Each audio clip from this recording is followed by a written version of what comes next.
சேலம் என்பது மிகப்பெரிய ஒரு நகரம், மிகப்பெரிய அளவில் வளர்ந்து வரக்கூடிய நகரம். அந்த நகரத்தை பொறுத்தவரையில் சேலம் கடுமையான போக்குவரத்து நெரிசல் ஏற்பட்டிருக்கிறது. வெளிவட்ட உள்வட்ட சாலை என்பது ஒரு ரிங் ரோடு என்பது ரொம்ப அவசியமானது. மிகு அமைச்சர் அவர்கள் அதை செய்து கொடுக்க வேண்டும் என்று அன்போடு கேட்டுக்கொள்வதோடு என்னுடைய தொகுதியில் கேஆர் தோப்பு பதில் வாங்கிடும். இன்னொரு கேள்வி இருக்கு, இதுக்கு பதில் வாங்கிடும். மாண்புமிகு அமைச்சர் அவர்கள்.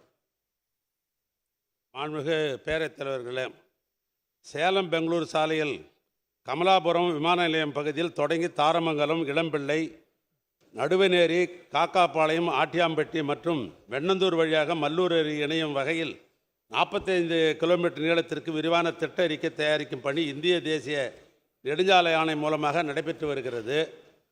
மற்றொன்று, மாண்புமிகு உறுப்பினர் குறிப்பிட்டபடி ஒரு வெளிவட்ட சாலை அமைக்க கமலாபுரம் விமான நிலையம் பகுதியில் தொடங்கி ஏற்காடு, அடிவார சாலை, திருப்பத்தூர், வாணியம்பாடி சாலை, கருமந்தூர் சாலை ஆகியவற்றை கடந்து சேலம் உளுந்தூர்பேட்டை மின்னலம்பாளையத்தில் இணையும் வகையில் சாலை அமைக்க போக்குவரத்து செறிவு, நிலையெடுப்பு, மதிப்பீடு, திட்டப்பணிகள், மதிப்பீடு ஆகியவற்றை கருத்தில் கொண்டு ஆய்வுகளை மேற்கொண்டிருக்கிறார்கள்.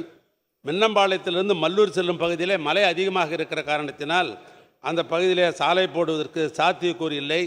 ஆக 3 கட்டமாக பிரிக்கப்பட்டு 2 கட்டத்திற்குரிய டிஐபிஆரும் டிபிஆரும் இப்போது நடைபெற்று கொண்டிருக்கிறது. அது விரைந்து அதை செயலாற்றுவதற்கு ஒன்றிய அரசாங்கத்திற்கு நேரடியாகவும் அல்லது கடிதத்து மூலம் வலியுறுத்தப்படும். அதே மாதிரி மாண்புமிகு அமைச்சர் அவர்களிடத்தில் 2 ரவுண்டானா கேட்டேன். நம்ம புது ரோட்டிலையும் சேலம் பால்பனைக்கு பக்கத்துலையும் புது ரோட்டில் ரவுண்டானா 5.5 கோடியில் அமைத்து மிகச்சிறப்பாக வேலை செய்து கொண்டிருக்கிறீர்கள். அதே மாதிரி பால்பண்ணையிலையும் 1.25 கோடியிலே ஒரு ரவுண்டானா அமைத்து கொடுத்திருக்கிறீர்கள்.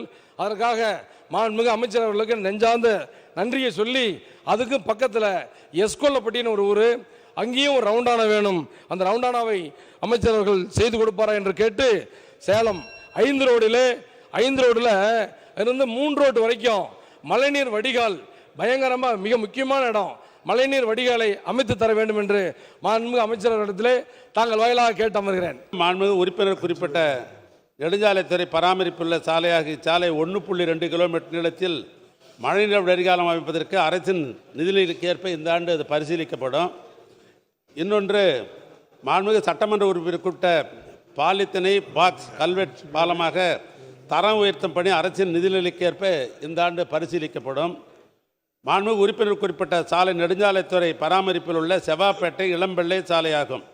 ரவுண்டானா முதல் மூலப்பிள்ளையார் கோயில் வரை உள்ள சாலைக்கு மழைநீர் வடிகால் அமைப்பதற்கு அரசின் நிதிநிலைக்கு ஏற்ப அதையும் பரிசீலிக்கப்படும்.